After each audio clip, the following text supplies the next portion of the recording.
En la superficie, el sistema de autopistas interestatales de los Estados Unidos, o Interstate Highway System por sus siglas en inglés, puede parecer no ser más que una vasta serie de carreteras pavimentadas de varios carriles, franjas medianas, pasos elevados y rampas de entrada y salida. Pero esta infraestructura, aparentemente simple, es una red de carreteras de 46.876 millas, que comenzó con un peligroso viaje por carretera a través del país en 1919, décadas de batallas legislativas en los estados, e incluso ayudó a escribir la historia de uno de los presidentes más famosos de América.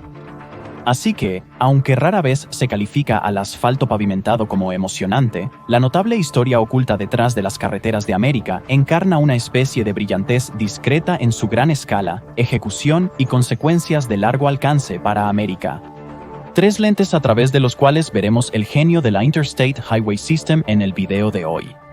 Abróchense los cinturones y disfruten el viaje. Entonces, ¿por qué se suele llamar a la construcción de la Interstate Highway System una empresa monumental?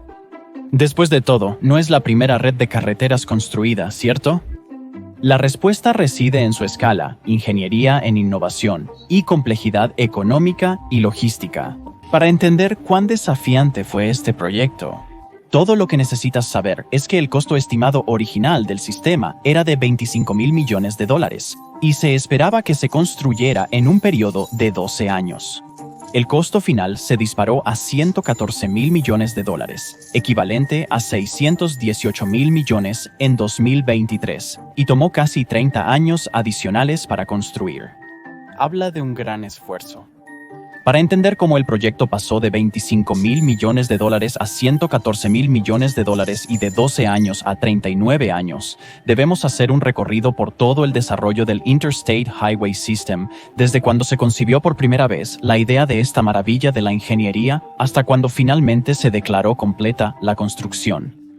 El concepto más temprano para un sistema de carreteras interestatales de alta velocidad data casi tan atrás como la propia industria automotriz, 1898.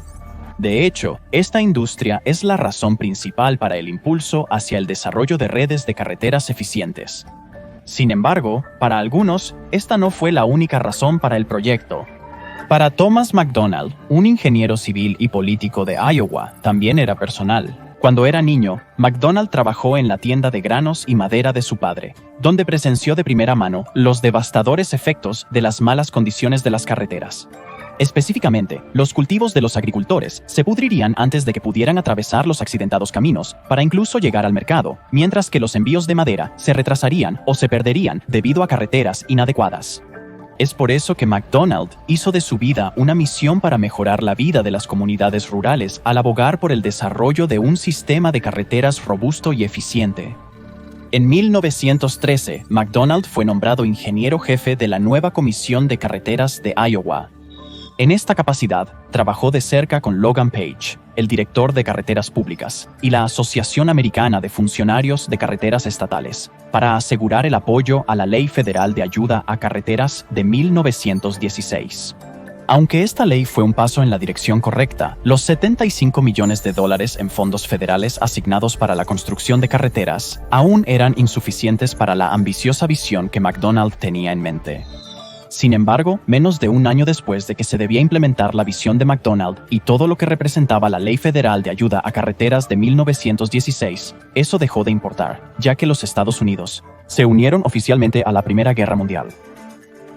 Como resultado, la mayoría de los recursos y la atención para el proyecto se desviaron de la construcción de infraestructuras y se dirigieron al esfuerzo de guerra. Claro, esto también incluyó el trabajo de los fabricantes de automóviles de los Estados Unidos, quienes cambiaron su producción para apoyar las necesidades militares, dejando poco espacio para avances en cualquier otra área. La situación cambió después de que terminó la Primera Guerra Mundial. Los fabricantes de automóviles volvieron a producir coches. Y volvieron con toda su fuerza. Tomemos a Ford, el mayor fabricante automotriz estadounidense, como ejemplo. Durante 1918, el último año de la Primera Guerra Mundial, Ford produjo 435.898 automóviles. Al año siguiente, la cifra casi se duplicó, llegando a 820.445. Esa cifra, por cierto, fue casi 4 veces el número de automóviles que Ford produjo en 1913 antes del inicio de la Primera Guerra Mundial. 202.667 coches. Esa cifra de automóviles también debería indicar que la propiedad de automóviles en los Estados Unidos también se disparó. En 1913, había alrededor de 1.190.000 automóviles de pasajeros registrados en el país. En 1919, había 6.679.000 de ellos. Y aún así, el 90% de las carreteras de los Estados Unidos aún eran caminos de tierra. Sin embargo, no fue hasta que el convoy del Cuerpo de Transporte Motorizado del Ejército exploró los Estados Unidos y los funcionarios comprendieron realmente el lamentable estado de su infraestructura. El convoy del Cuerpo de Transporte Motorizado del Ejército fue parte de los convoys motorizados transcontinentales de 1919, cuyo objetivo era evaluar la viabilidad del transporte motorizado de larga distancia para fines logísticos militares. Este convoy partió de Washington, Distrito de Columbia, o para ser más preciso, de la elipse de la Casa Blanca, a las 11:15 de la mañana. El 7 de julio 1919 con destino a San Francisco. A las 12:30 p.m., el convoy cruzó a Maryland, pero ya había experimentado al menos 2 incidentes con vehículos en el convoy. Con cada día que pasaba, esta expedición hacia el oeste avanzaba otras 40, 50 o 60 millas. El 22 de julio, después de luchar a través del lodo profundo en Ohio e Indiana, el convoy cruzó el río Mississippi en Clinton, Iowa. Una vez en el lado occidental del río, el personal militar en el convoy se dio cuenta rápidamente de por qué aventurarse hacia el oeste en un automóvil se consideraba una idea absurda en ese momento. La lluvia en Nebraska provocó que 25 camiones se deslizaran hacia una zanja debido a los resbaladizos caminos de tierra. Utah solo trajo más desesperación con sus marismas de sal que atascaron prácticamente todos los vehículos, requiriendo esfuerzos casi sobrehumanos para liberarlos. Fue solo cuando el convoy llegó a California que volvió a ver pavimento. Después de una noche en Oakland, California, el convoy fue cargado en un ferry y cruzó la bahía de San Francisco. Una vez al otro lado, el convoy finalmente completó su viaje al recorrer las calles de San Francisco el 6 de septiembre de 1919, marcando el fin de su agotador viaje a través del país. Y agotador podría incluso ser un eufemismo. Si realizas los cálculos, notarás que el trayecto desde Washington, Distrito de Columbia, a San Francisco tomó 62 días. Hoy tomaría aproximadamente 42 horas. Para empeorar las cosas, el convoy utilizó casi todas sus horas de vigilia conduciendo. Esto significa que las carreteras de la época permitieron a este convoy viajar a una velocidad promedio de 5.65 millas por hora. Una tortuosa marcha que se sentía más como una pesadilla en cámara lenta que como un viaje a través de la nación. Esta pesadilla también retiró 9 de los 81 vehículos iniciales que emprendieron el viaje, con sus chasis y ruedas sucumbiendo a la implacable tensión de las implacables carreteras de América. De 24 oficiales, 15 de observadores, del Departamento de Guerra de los Estados Unidos y 258 soldados alistados, 21 no completaron este viaje, habiendo sido heridos en el proceso. Estas cifras podrían haber sido fácilmente más altas, ya que hubo un asombroso total de 230 incidentes en la carretera a lo largo de la travesía de 3.000 millas. No hace falta decir, el informe presentado a Washington, Distrito de Columbia, no fue nada menos que una condena contundente de la infraestructura vial de la nación. El único aspecto positivo es que este evento sirvió como catalizador para la creación de un sistema de autopistas. Pero, lo creas o no, pasarían décadas antes de que se tomaran medidas concretas para abordar las flagrantes deficiencias expuestas por el convoy del Cuerpo de Transporte Motorizado del Ejército de 1919. El problema era que la responsabilidad de construir autopistas se dejó a los estados individuales, y los estados individuales tenían sus intereses y necesidades individuales. Por ejemplo, ¿por qué Iowa construiría una autopista para conectar Illinois con Nebraska cuando sus propias necesidades de infraestructura eran urgentes y los intereses locales tenían prioridad? Los días más oscuros de la Gran Depresión tuvieron que suceder antes de que se pudieran implementar reformas integrales que abordaran la infraestructura vial de la nación. En 1938, el presidente Franklin D. Roosevelt entregó a McDonald, quien ahora era el director de carreteras públicas, un mapa de los Estados Unidos dibujado a mano que contenía 8 corredores de autopistas.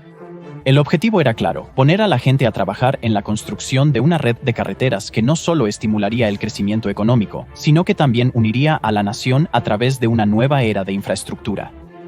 La primera descripción formal de lo que se convertiría en el sistema de autopistas interestatales llegó un año después, 1939, de la mano de Herbert S. Fairbank, el jefe de la División de Información del Buró de Carreteras Públicas y mano derecha de McDonald. Esta descripción fue parte del Informe de Carreteras de Peaje y Carreteras Gratuitas de 1939, que esbozó la visión y el marco para una red nacional de autopistas diseñada para transformar la infraestructura y la economía de América.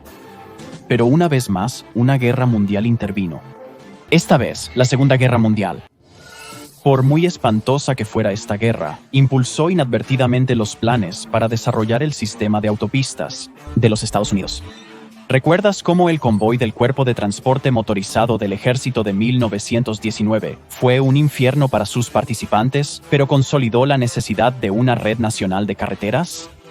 La Segunda Guerra Mundial introdujo al personal militar de los Estados Unidos a un sistema de carreteras altamente avanzado que se convertiría en la inspiración para la propia Interstate Highway System de los Estados Unidos, la red de Autobahn de Alemania.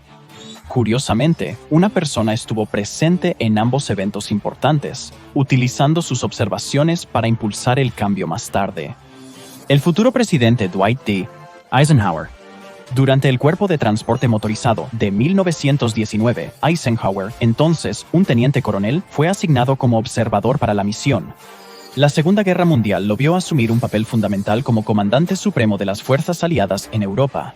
Durante su tiempo allí, no tuvo más que elogios para el sistema de carreteras construido por Alemania antes de la guerra. En sus memorias presidenciales, escribió, cita, «Durante la Segunda Guerra Mundial, había visto el sistema superlativo de Autobahn alemana, las carreteras nacionales que cruzan ese país». Fin de la cita. Superlativo, porque este sistema ayudó efectivamente a la victoria aliada al permitirles mover tropas, equipos y suministros con una velocidad y eficiencia sin precedentes. También permitió la formación del famoso Red Bull Express, un sistema de convoy de camiones que entregaba suministros vitales a las líneas del frente con una velocidad notable, subrayando el papel crucial de una infraestructura bien desarrollada en la logística de tiempo de guerra. En su apogeo, el Express operaba 5.958 vehículos, que transportaban alrededor de 12.500 toneladas de suministros al día. Entonces, con la Segunda Guerra Mundial terminada, los Estados Unidos se convirtió en una superpotencia mundial. El 19 de noviembre de 1945, Eisenhower fue juramentado como el nuevo jefe de Estado Mayor del Ejército. El 19 de diciembre de 1950, 5 años después, se convirtió en el primer comandante supremo aliado para Europa en la Organización del Tratado del Atlántico Norte. Menos de 2 años después, el 4 de noviembre de 1952, ganó las elecciones presidenciales en los Estados Unidos, por un margen abrumador, montando una ola de apoyo público y prometiendo traer su experiencia militar y visión a la política doméstica. ¿Una de sus prioridades? Autopistas. A pesar de que Eisenhower lograba victoria tras victoria en su carrera, las carreteras de los Estados Unidos continuaban siendo insuficientes. Todavía se necesitaba una planificación sustancial y la mayor parte de 10 días para viajar de una costa a la otra. Estaba claro que algo finalmente tenía que cambiar. Pero hubo un evento más que daría inicio a la construcción real de la Interstate Highway System. La detonación de la bomba de hidrógeno por la Unión Soviética en 1953. Este evento subrayó la necesidad de un cambio. Con la detonación de la bomba, que produjo un rendimiento de 400 kilotones, la Unión Soviética demostró que podía desatar un poder nuclear devastador en una escala previamente inimaginable.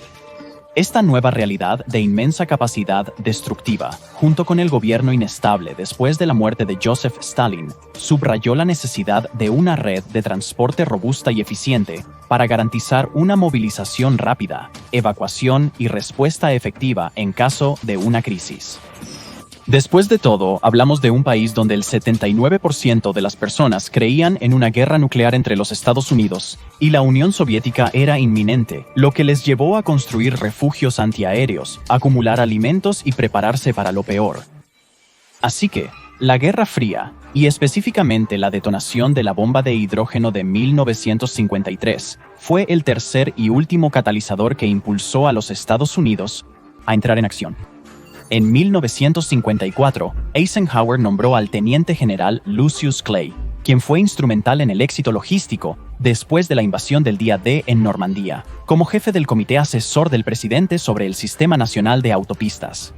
Este comité, que se conoció como el Comité Clay, solicitó $100,000 millones en fondos federales durante 10 años, equivalente a $1.13 billones hoy en día, para construir un vasto sistema de autopistas interconectadas.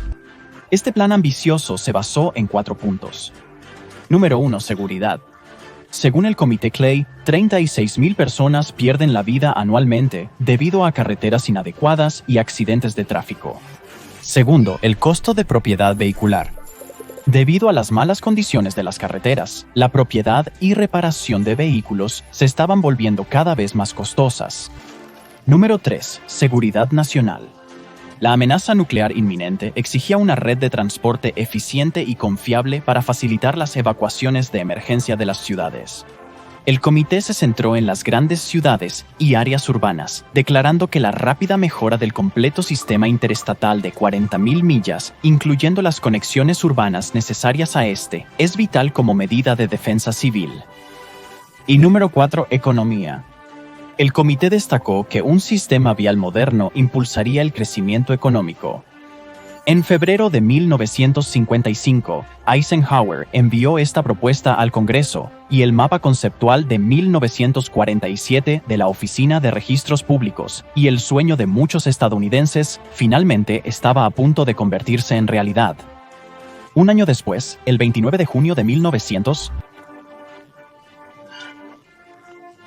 asignando $25,000 millones para la construcción de 41,000 millas de carretera. A diferencia del enfoque anterior de 50 y 50 que fracasó espectacularmente, ahora el gobierno era responsable de proporcionar el 90% del costo de estas autopistas interestatales, obteniendo el dinero necesario al aumentar el impuesto federal sobre la gasolina. Curiosamente, 3 estados han reclamado el honor de tener los primeros segmentos interestatales. El número 1 es Missouri. La Comisión de Carreteras de Missouri otorgó el primer contrato para construir la interestatal a lo largo de la famosa Ruta 66 en el condado de Laclede, ahora designada como la Interestatal 44. Sin embargo, la construcción real comenzó primero en el condado de St. Charles, en la Ruta 40 de los Estados Unidos. El número 2 es Kansas. De acuerdo con funcionarios estatales, la construcción inicial de un tramo de la autopista inició previo a la firma de la Ley Federal de Ayuda a las Carreteras. Sin embargo, es la sección terminada de la Interestatal 70, la que el Estado marcó como el primer proyecto completado bajo las disposiciones de la ley de 1956, y el número 3 es Pensilvania. Afirman tener el segmento más temprano completado del sistema interestatal, la Autopista de Pensilvania, que se refería como la autopista más grande del mundo. Una porción de 162 millas de esta autopista, ahora designada como Interestatal 70 e Interestatal 76, se abrió el 1 de octubre de 1940 entre Irwin y Carlisle. Pero donde se abrieron oficialmente las primeras autopistas fue solo un asunto de orgullo estatal. Lo que importaba a gran escala era que finalmente estaba en marcha una red unificada y eficiente de carreteras. Desafortunadamente, esta red no estaría completa durante décadas. Para finales de los años 60, solo se habían construido 25,000 millas de las 40,000 propuestas. Sin embargo, el presupuesto ya era el doble de alto que la estimación de 1956. Sin embargo, dado que el que sería el Interstate Highway System ya estaba demostrando ser una inversión genial, se consideró que los costos eran un sacrificio que valía la pena por los inmensos beneficios que prometía. En 1966 se iniciaron 2 expansiones interestatales, con el objetivo de mejorar el comercio con Canadá y México. Hoy, esta interestatal, número 69, existe en varios segmentos separados, incluyendo piezas en las siguientes ubicaciones: Laredo, Texas, Pharr, Texas, Brownsville, Texas, Corpus Christi, Texas, Houston, Texas, noroeste de Mississippi y Memphis, Tennessee. No obstante, la meta a futuro es prolongar la autopista desde Tamaulipas, México, hasta Ontario, Canadá. La Interestatal 11 mejorará la conectividad transfronteriza al conectar Phoenix, Arizona y Las Vegas, Nevada. En 1974, Nebraska se convirtió en el primer estado en completar toda su parte del sistema interestatal, al dedicar la pieza final de la Interestatal 80. 5 años después, se completó la sección final de la Interestatal 5, desde la frontera canadiense hasta la mexicana, cerca de Stockton, California. Esta autopista también se convirtió en la primera autopista contigua que conecta estos dos países norteamericanos. Hitos de gran relevancia continuaron llegando en los años posteriores. En 1986, se dedicó la sección final de la Interestatal 80, de costa a costa, en el borde occidental de Salt Lake City, Utah. Con esto, la Interestatal 80, que se extiende desde San Francisco, California, hasta Teaneck, Nueva Jersey, se convirtió en la primera autopista contigua en conectar el Océano Atlántico con el Océano Pacífico. En ese momento, también era la autopista contigua más larga del mundo. Hoy, con 2.900 millas, es la segunda autopista interestatal más larga de los Estados Unidos. Para principios de los 1990, casi las 45.000 millas de la Interstate Highway System estaban completas. Las últimas secciones notables fueron las siguientes. La sección final de la Interestatal 10 desde Santa Mónica, California, hasta Jacksonville, Florida, se completó el 10 de agosto de 1990. La sección final de la Interestatal 90 desde Seattle, Washington hasta Boston, Massachusetts, se completó el 12 de septiembre de 1991, y la sección final de la Interestatal 70, que pasa por el cañón Glenwood en Colorado, se completó el 14 de octubre de 1992. Esa última sección, en particular, se considera una maravilla de la ingeniería, ya que navega por el terreno traicionero del cañón Glenwood, donde existe poco margen para el error. Este desafío se superó construyendo hasta 40 puentes y numerosos túneles, lo que hizo que este tramo de carretera de 12.5 millas sea uno de los más caros de las carreteras rurales de los Estados Unidos por milla. En su momento, la construcción de esta sección costó 960 millones, ajustados por inflación. Si haces los cálculos, te darás cuenta de que esto significa que una sola milla de esta sección costó más de 75 millones de dólares para construir. Esta fue solo una de las secciones que contribuyó a la colosal asignación de presupuesto, que superó las estimaciones originales de 25.000 millones de dólares décadas antes de que la Interstate Highway System se concluyera oficialmente. Cuando comenzó el proyecto, una milla costaba solo 8.5 millones para construir. Sin embargo, debido al aumento de los costos laborales y al alza de los precios de los materiales, el costo por milla se disparó a más de 34 millones por milla para las secciones más simples. Incluso con estos enormes costos, las protestas de los ciudadanos y otros desafíos abrumadores, la Interstate Highway System finalmente se declaró completa en 1992. Más de 2 décadas después de la muerte de Eisenhower. ¿Pero por qué decimos declarada completa y no completada? Bueno, porque técnicamente no se completó. Todavía había varios tramos que no cumplían completamente con los estándares federales y 2 autopistas originales, la autopista 95 y la autopista 70, que no eran continuas. La primera finalmente se volvió continua en 2018, mientras que la última sigue siendo la única autopista con una discontinuidad. La razón: no hay un intercambio directo con la autopista de Pensilvania en el extremo este de la concurrencia, cerca de Breezewood, Pensilvania. Originalmente, la financiación era el problema para cerrar esta brecha, pero actualmente la oposición local está bloqueando cualquier propuesta destinada a abordar el problema. Pero para entender completamente la enorme escala del proyecto de infraestructura más grande jamás realizado en los Estados Unidos, necesitamos examinar más de cerca el segundo aspecto de su genialidad, la pura magnitud del producto final. Como mencionamos, el Interstate Highway System tiene 46.876 millas de largo. Para poner esta cifra en perspectiva, todo lo que necesitas saber es que la inspiración detrás de este sistema, la Autobahn alemana, tiene poco más de 8.000 millas de largo. Aunque algunos países tienen sistemas de carreteras más largos, como China, que tiene 110.000 millas de carreteras, el Interstate Highway System sigue siendo uno de los sistemas de carreteras más bien conectados y completos del mundo. La carretera interestatal más larga dentro de este impresionante sistema es la Interestatal 90 de este a oeste, desde Boston, Massachusetts, hasta Seattle, Washington, midiendo un poco más de 3.000 millas.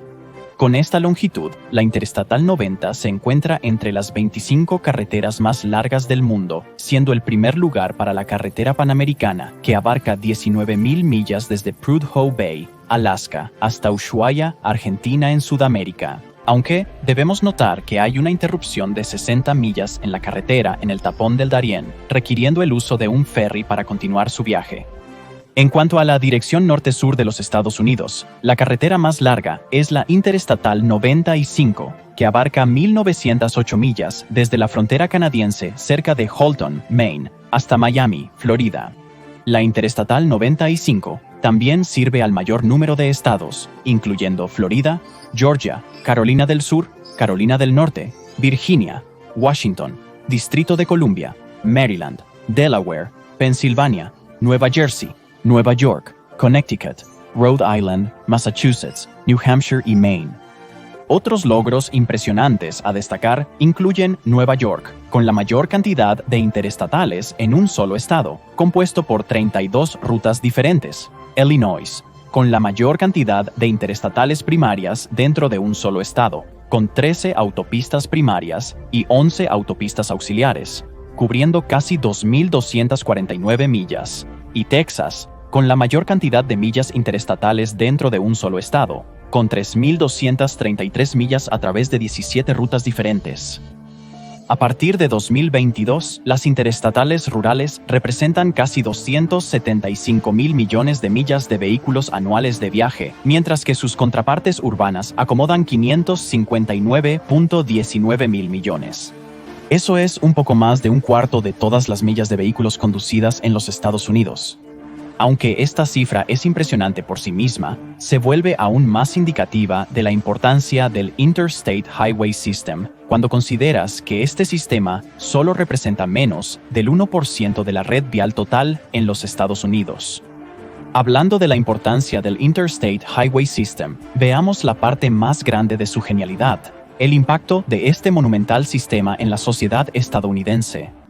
Si quieres comprender la importancia del Interstate Highway System de inmediato, solo necesitas escuchar una cosa. Se podría argumentar que el Interstate Highway System es la mejor inversión que ha hecho los Estados Unidos, jamás. Expliquemos por qué. Verás, los Estados Unidos es el país más único del mundo en términos del número de estados que abarca. 50 para ser exactos. Ningún otro país tiene tantos estados. Dada la vastedad y diversidad de estos estados, una red de transporte eficiente, confiable y extensa es imprescindible. Lograr tal sistema en los Estados Unidos tiene mucho más peso que construir una red similar en naciones grandes, pero menos diversas como Australia, Brasil, Canadá, China y Rusia.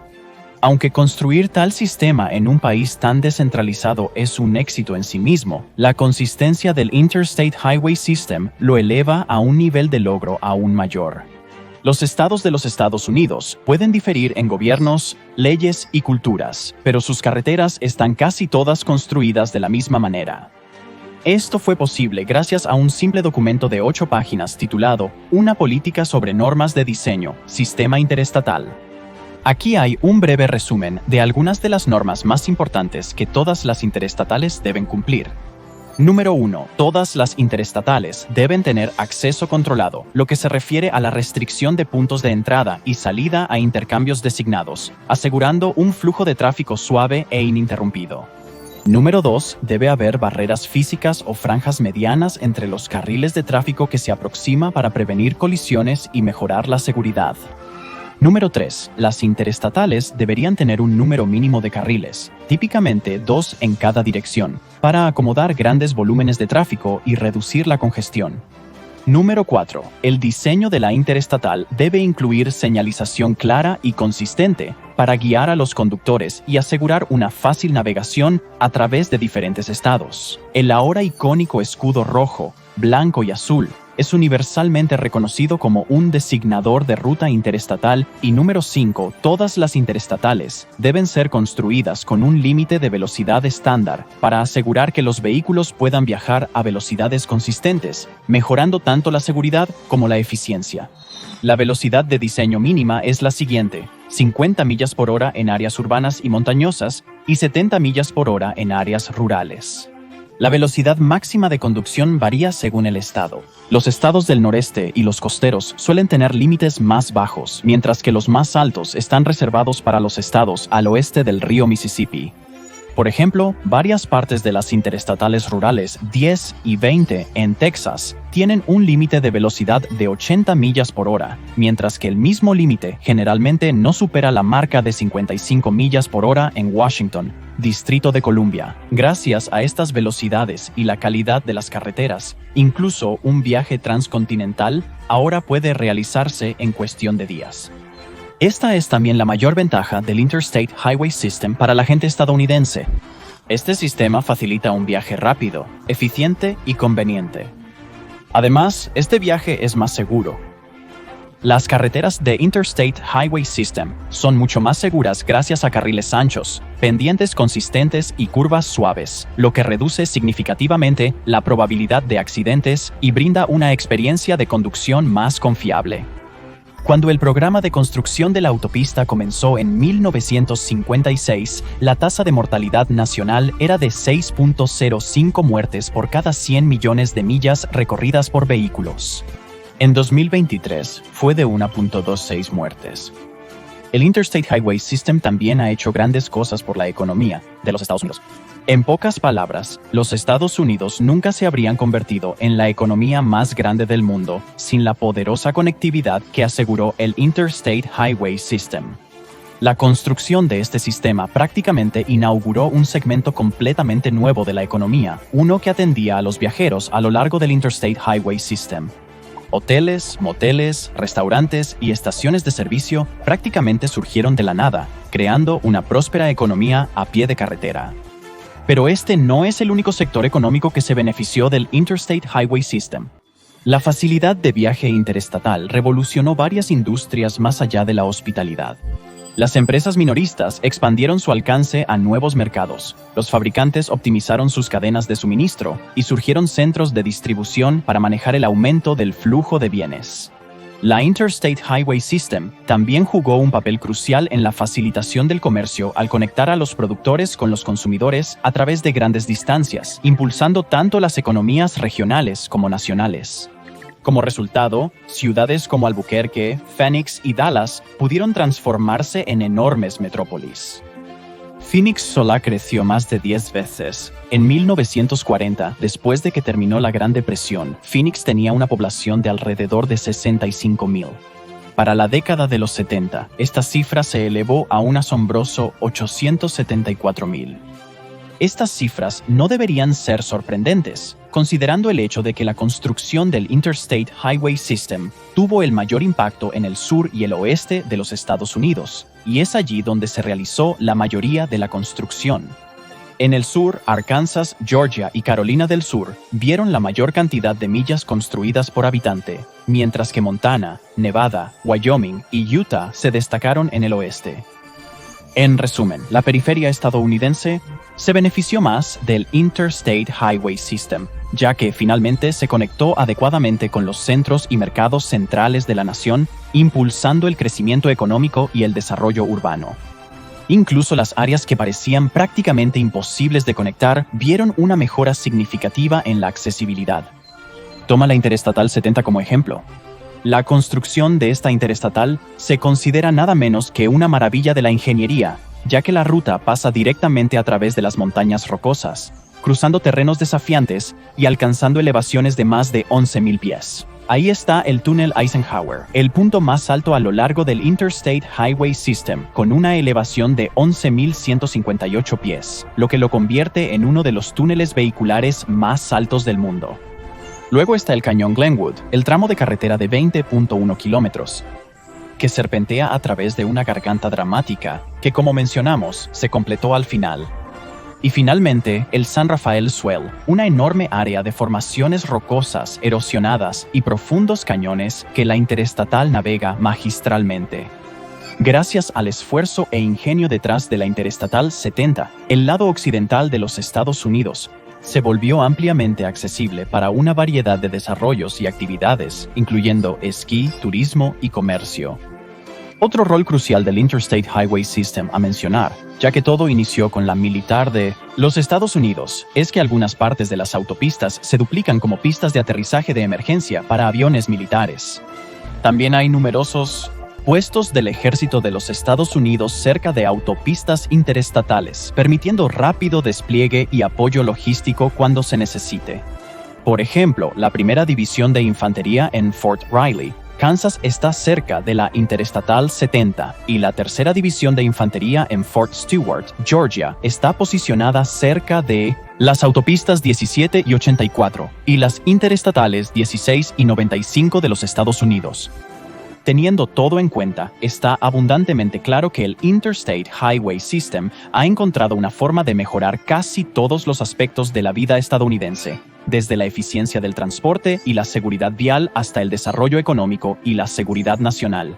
En otras palabras, los Estados Unidos debe mucho a una colección aparentemente simple de carreteras. Si este video te interesó, no dudes en ver por qué no hay un puente entre Europa y África, o este otro video nuestro que podría gustarte. Gracias por ver y cuídate.